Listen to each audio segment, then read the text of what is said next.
ঢাকায় দশম গ্রেডে বেতন ভাতা 3 দফা দাবি আদায়ে কেন্দ্রীয় শহীদ মিনারের লাগাতার অবস্থান কর্মসূচির প্রথম দিনেই পুলিশের বাধার মুখে পড়েছেন সরকারি প্রাথমিক বিদ্যালয়ের সহকারী শিক্ষকরা। শনিবার সকাল থেকে দুপুর পর্যন্ত অবস্থানের পর বিকেলে কলম সমর্পণ কর্মসূচি ঘোষণা করেন তারা। এই কর্মসূচি করতেই পদযাত্রা নিয়ে শাহবাগ অভিমুখে যান শিক্ষকরা, তাতে বাধা দেয় পুলিশ। পুলিশের ব্যারিকেড শাহবাগ মোড়ে যাওয়ার আগে রাস্তায় আটকা পড়েন শিক্ষকরা, সেখানে অবস্থান নিয়ে স্লোগান দেন তারা।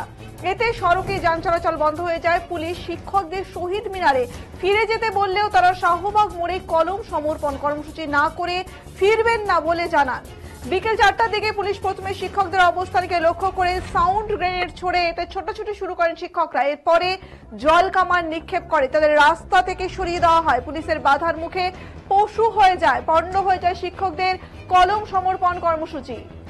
পুলিশের ছোড়া সাউন্ড গ্রেনেড, টিয়ার শেল ও জল কামানের 1.5 শতাধিক আন্দোলনরত শিক্ষক আহত হয়েছেন বলে দাবি করেছেন বাংলাদেশ প্রাথমিক বিদ্যালয় সহকারী শিক্ষক সমিতির সভাপতি মোহাম্মদ শামসুদ্দিন মাসুদ। তিনি বলেন, শিক্ষকদের শান্তিপূর্ণ কর্মসূচিতে পুলিশ অতর্কিত আক্রমণ করেছে। সাউন্ড গ্রেনেড, টিয়ার শেল ছুড়েছে পুলিশ। এতে তাদের সবার প্রিয় শিক্ষক খৈরুল নাহার, লিপি সহ 1.5 শতাধিক শিক্ষক আহত হয়েছেন। তারা এখন ঢাকা মেডিকেল কলেজ হাসপাতালে চিকিৎসা নিচ্ছেন। পুলিশের এই হামলা তীব্র নিন্দা ও প্রতিবাদ জানাচ্ছেন তারা।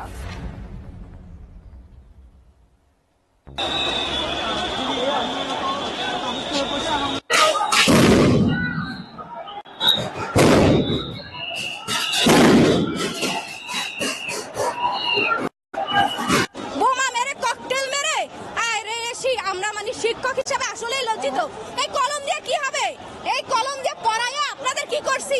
ওই পর্যন্ত কোনো না কোনো শিক্ষকের হাত ধরে আসছেন না। আজকে আপনাদেরকে এই কলম ছুঁড়ে মারতেছি।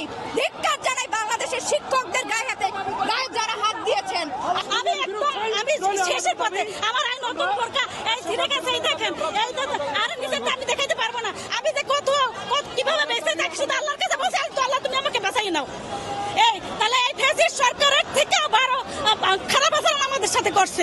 আমরা তো এটা আশা করিনি এই সরকারের কাছ থেকে, এই সরকারের পুলিশের কাছ থেকে আমরা আশা করিনি। আমরা বৈষম্য দূর করার জন্য আমরা এই 24 আন্দোলন করছি আমাদের ছোট ভাইরা, কিন্তু কই আমাদের তো সেই বৈষম্য রয়ে গেছে। প্রধান শিক্ষকের কাছে 10ম গ্রেড, আমাদের 13তম গ্রেড, 13তম গ্রেডের 11,000 টাকা বেতন। সেই 11,000 টাকা বেতনে আমরা 2-3টা সন্তানের মানুষ কিভাবে করবো? মা বাবা নিয়ে আমরা পরিবারটা কিভাবে থাকতে পারতেছি না। মাসের শেষের 20 দিন আমরা ধার করে না খেয়ে চলতে হয়। আসলে ওনাদের মধ্যে গ্রুপিং আছে এটা তো আমরা জানি না, যেটা ওনাদের মেইন যে লিডার, এই যে এখানে লিপি আপা নামে একজন আছে, ওনার সাথে কথা হলো। ওনারা কিন্তু সবকিছু সুন্দর করে আমাদের কাছে কলমও দিয়ে দিচ্ছে, যে দিয়ে আমরা শহীদ মিনারে ফিরে যাবো।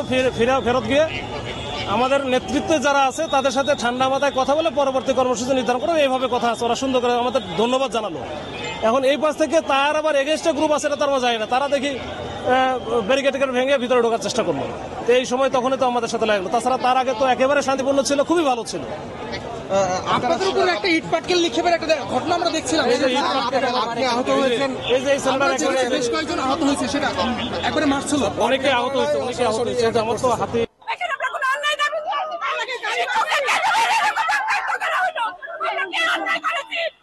আমরা তো শিক্ষক, এই পুলিশদেরকে সরিয়ে হাতে ধরে আমরা শিখেছি, কেন আমাদের উপর গুলি করা হলো? আমরা কি রাষ্ট্রের সন্ত্রাসী বাহিনী? একই নিয়োগযোগ্যতায় অন্যান্য সবাই যদি দিতে সেই পাই, আমরা সেটা চাইতে পারি না।